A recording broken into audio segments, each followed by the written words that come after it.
And it just goes to show that all of us who have been speaking out about this and saying, like, it doesn't seem like you guys are giving Caitlyn, the kind of props that she deserves for bringing all these eyeballs and, the Caitlin Clark effect that we talk about, viewership, money, all of those things. All of the people who were shouting this for the entire WNBA season, this is an instance where we are... The takeover of a sports industry by Caitlin Clark. The world of marketing didn't start with the Nike advertisement that went viral. The internet. In reality, it began months ago. Earlier, silently, almost nonchalantly in a State Farm advertisement that no one anticipated to be a pivotal moment in sports for women. At the time, she was still a college sensation at Iowa, but not. However, she is now a worldwide phenomenon. However, when the State Farm commercial aired, something strange occurred. Caitlin didn't appear to be a nervous college athlete who reads lines. She appeared to someone who had worked on national advertisements for 10 years. Her presence, timing, and delivery was easy, and brands noticed right away. The measurements didn't only surge, they became insane. Every big corporation that saw the commercial immediately understood something, and it exceeded all of the WNBA's final marketing initiatives. Caitlin Clark was more than simply an athlete for advertisements. Under the garb of an athlete, she was a marketing machine. The biggest companies in the world began discreetly preparing their pitches after that. Wilson, Nike, and Gatorade all desired a piece of Caitlin. Additionally, the same query kept coming up in boardrooms behind closed doors. How can we acquire her? However, Nike encountered unanticipated criticism as her popularity soared. Women's sports supporters and fans started disparaging the company, charging them with remaining silent about matters that directly affected female athletes. They were publicly criticized in the widely shared Dear Nike messages, which claimed that although the corporation claimed to support women and girls, it actually did not. The pressure increased. The world was curious as to whether Nike would take action or remain silent. Nike's response was a visually arresting, emotionally charged, and strategically timed commercial that not only addressed criticism but also hushed it. This new Caitlin Clark promo for Nike was more than just a commercial. It was a statement. In a dark locker, it opened silently. Caitlin was sitting by herself in the room. Fans all around the internet instantly lost it when she raised her head and gently opened one eye. It initially appeared to be a computer-generated snake eye, with an iris that resembled a reptile and glowed in the dark. Social media was rocked by what people saw after pausing the video, zooming in, enhancing the frame, and attempting to understand the shot. It was not at all a snake's eye. The Kobe Bryant Black Mamba logo was discreetly included into her student. The strongest rival of his age handed the torch to the new one in a single frame that became a symbolic handoff. Millions of reactions were triggered by that single shot. That frame was being edited into fan movies, wallpapers, slow-motion breakdowns, and comment sections with statements like, "This is the hardest shot Nike has done in years, and she's not the future, she's the present," by people who had never watched a WNBA game. Nike anointed Caitlin rather than merely promoting her. And that was just the advertisement's first 10 seconds. The commercial then entered full Super Bowl mode. Alongside Aya Wilson, Sabrina Ionescu, Sha'Carri Richardson, and other accomplished women who have come to represent ambition and domination in their respective sports, Caitlin made an appearance. The voiceover lacked empathy and motivation. It was rebellious. It stacked all the barriers, doubts, and criticisms that females hear as they grow up. "You'll be told you can't do it," the narrator states. "So go ahead and do it. They'll tell you can't win, so do it." Viewers were directly impacted by the advertisement. Records cannot be broken. You are unable to stand out.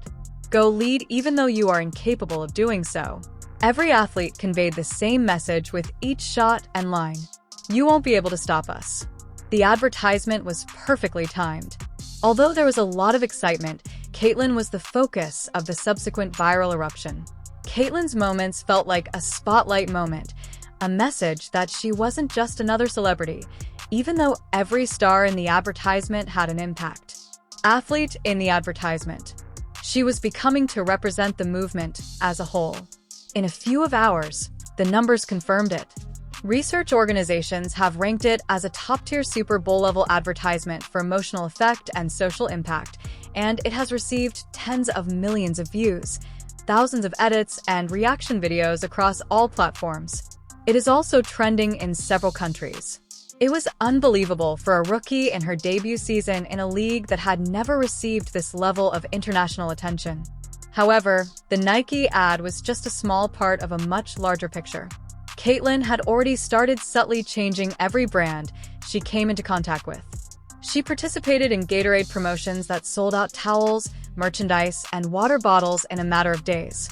When Wilson produced limited edition basketballs with Caitlyn's initials on them, they quickly gained popularity as collectibles. The CC monogram, which was initially ridiculed online, became one of the most sought-after logos for clothing, posters, and merchandise. Children began bringing Gatorade bottles bearing the Caitlyn brand to school. Wilson basketballs, with her distinctive design, started to appear on online marketplaces. There was no denying the numbers. Caitlyn recognized the same pattern in every brand she worked with. Viral videos, soaring revenues, enormous search spikes, and unprecedented levels of engagement in women's sports. Marketers refer to this as the conversion impact. Purchases as well as views. In the history of women's basketball, Caitlyn Clark has emerged as the most potent marketing tool. She was revenue for brands, not hype.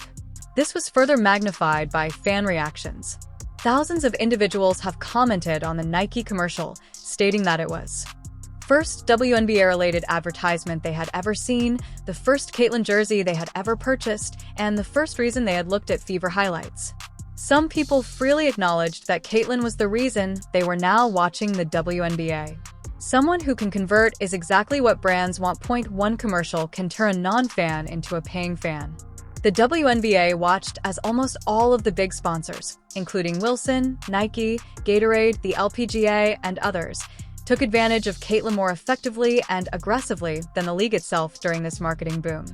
It became brutally evident that Caitlyn was not capitalizing on the league's success. The teammate was riding hers. Caitlyn Clark is currently more popular than the WNBA, and every company in the globe treats her as such. However, the most significant change wasn't limited to social media or brand strategy sessions. In addition to the millions of casual viewers being introduced, it was taking place in homes, classrooms, and sporting goods stores. Advertising, not basketball, to Caitlyn. After seeing Caitlyn in a Nike commercial, people who had never been interested in the WNBA started watching Fever highlights. Girls in middle school were requesting Wilson Caitlyn Clark basketballs from their parents. College students were looking up the release date of Caitlyn Clark's shoes. Not only were brands advertising her, but they were also influencing the community surrounding her.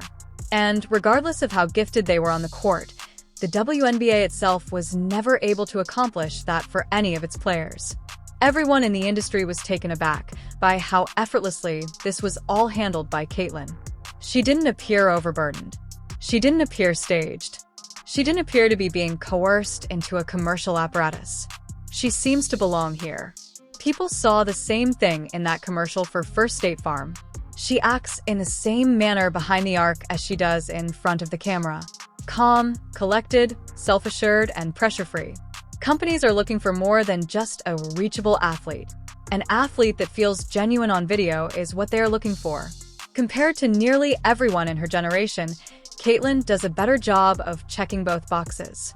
Nike's choice to focus the entire ad on the idea of do it anyway was outstanding since it complemented Caitlyn's whole brand persona. Before it was thought that women should shoot so far out, she was the player who took Logo 3S. Areas that had been partially empty for years were filled by her. It was she who broke records that no one believed could be broken. And now she's the one with the visibility of an entire league behind her. The advertisement did more than merely highlight her skills. It demonstrated her mindset. It established her as a representation of greatness, ambition, and rebellion. People associated with it so intimately because of this. Nike wasn't the only company taking advantage of Caitlyn's moment, either. The LPGA recognized a chance and took advantage of it flawlessly. They paired her with their biggest star, set up cameras everywhere, sold tickets, let spectators get up close, and transformed a straightforward golf match into a multi-sport cultural event. Videos of Caitlyn signing autographs for children were uploaded by fans. Her swings were replayed by broadcasters as if she were Tiger Woods. Not only did the LPGA extend an invitation to her,